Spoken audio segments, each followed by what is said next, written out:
ডাবের পুডিং খাইয়ে বাসার সবার কলিজা ঠান্ডা করে দিলাম। গরমকালে ডাব কিন্তু আমাদের স্বাস্থ্যের জন্য অনেক উপকারী। আর আজকে আমি বানাবো এই ডাবের পুডিং। ডাবটা সামনে থেকে ফুটো করে নিয়েছি আর এইটা থেকে এখন পানিগুলো সব বের করে নিয়েছি একটা প্যানের মধ্যে। বড় সাইজের একটা ডাব যেটার মধ্যে অনেক পানি পেয়ে গেলাম আমি। এই ডাবটা কিন্তু শ্বাসওয়ালা ডাব। ডাবের পুডিং বানানোর ক্ষেত্রে শ্বাসওয়ালা ডাবই নিতে হবে, যেটার মধ্যে এরকম মোটা লেয়ারের একটা শ্বাস থাকবে। পুডিং এ কিন্তু আমি এই শ্বাসগুলো ইউজ করব, তাই চামচের সাহায্যে ডাব থেকে শ্বাসগুলো বের করে নেওয়া হয়েছে। এখন আমি ডাবের শ্বাস দিয়ে সুন্দর করে ফ্লাওয়ার শেপ করে নিয়েছি ছুরি মাথা দিয়ে। তোমরা কিন্তু চাইলে এমনি নর্মালি কুচি কুচি করেও রাখতে পারো, বাট আমার মন চাইলো ফ্লাওয়ার শেপ করতে, দেখতে যাতে অনেক সুন্দর লাগে, সেজন্য আমি ফ্লাওয়ার শেপ করে নিয়েছি। আর দেন নিয়ে নিলাম একটা গাজর। গাজরটাকে সুন্দর করে পিল করে আমি চিকন চিকন করে কুচি কুচি করে নিয়েছি। এই দেখো এখানে আমার সুন্দর সুন্দর ফ্লাওয়ার রেডি, আর এই গাজরের কুচিগুলো রেডি। এই ফ্লাওয়ার আর গাজরের কুচিগুলো দিয়ে আমি বানাচ্ছি এরকম সুন্দর সুন্দর শিউলি ফুল। ফুলের মাঝখানে আমি ছুরির মাথা দিয়ে ছিদ্র করে নিয়েছি আর তার মধ্যে গাজরের টুকরাগুলো দিয়ে দিলাম। এই দেখো আমার শিউলি ফুল একদম রেডি।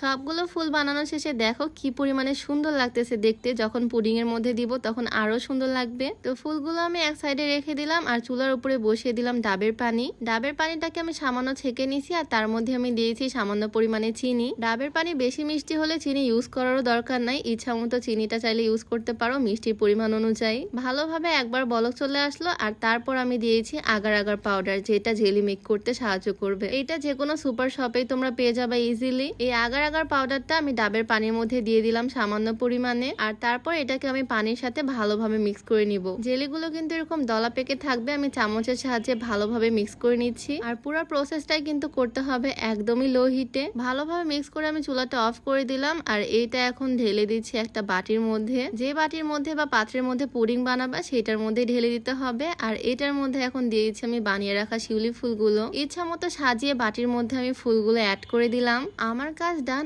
এখন জাস্ট পুডিংটাকে ভালোভাবে সেট হতে হবে, সেজন্য আমি এটাকে কিছুক্ষণ রেখে দিব ফ্রিজে। আর ফ্রিজ থেকে বের করার পর দেখো আমার পুডিংটা একদম রেডি। আমি সাইড থেকে ছুরি দিয়ে একটু কেটে নিলাম যাতে পুডিংটা সুন্দরভাবে বের হয়ে উঠে আসে। চারো সাইড রাউন্ড করে কেটে নিয়ে আমি উল্টে দিলাম একটা প্লেটের উপরে। আমি তো দেখার জন্য অনেক এক্সাইটেড এটা কেমন হবে। আর খুলতেই দেখো দেখতে কি পরিমাণে সুন্দর হয়েছে, একদম গোল একটা জেলি। আমি আর ওয়েট করতে পারতেছি না কখন এটা কাটবো আর খাবো, তাই তাড়াতাড়ি করে ছুরি দিয়ে কেটে ফেললাম। পিসগুলা জাস্ট দেখো কি পরিমাণে সুন্দর লাগতেছে, মনে হচ্ছে ভিতরে একদম অরিজিনাল ফুল। এটা দেখতে এত বেশি সুন্দর লাগতেছে আমার আর খেতে ইচ্ছা করতেছে না, এত সুন্দর ফুলটা আমি খেয়ে নিব। যাই হোক এটাকে নিয়ে আমি সোজা চলে আসলাম ছাদে। একটা পিস তো অলরেডি করে ফেললাম আর আমি বাসার সবাইকে খাওয়াবো, তাই ফুল পুডিংটাকে কেটে ছোট ছোট টুকরা করে নিলাম। আর সত্যি বলতে এটা টেস্টটাও দারুণ, একদম ঠান্ডা ঠান্ডা ডাবের পুডিং, কলিজা একদম ঠান্ডা হয়ে যাবে, মন প্রাণ জুড়ায় যাবে একদম এটা খেলে। এটা চাইলে তোমরাও বানাতে পারো, বাসার সবাইকে বানায় খাওয়াতে পারো। জিনিসটা দেখতে যেমন সুন্দর খেতেও কিন্তু দারুণ। তো আজকের ভিডিওটা তোমাদের কাছে কেমন লাগলো অবশ্যই কমেন্টে জানিও।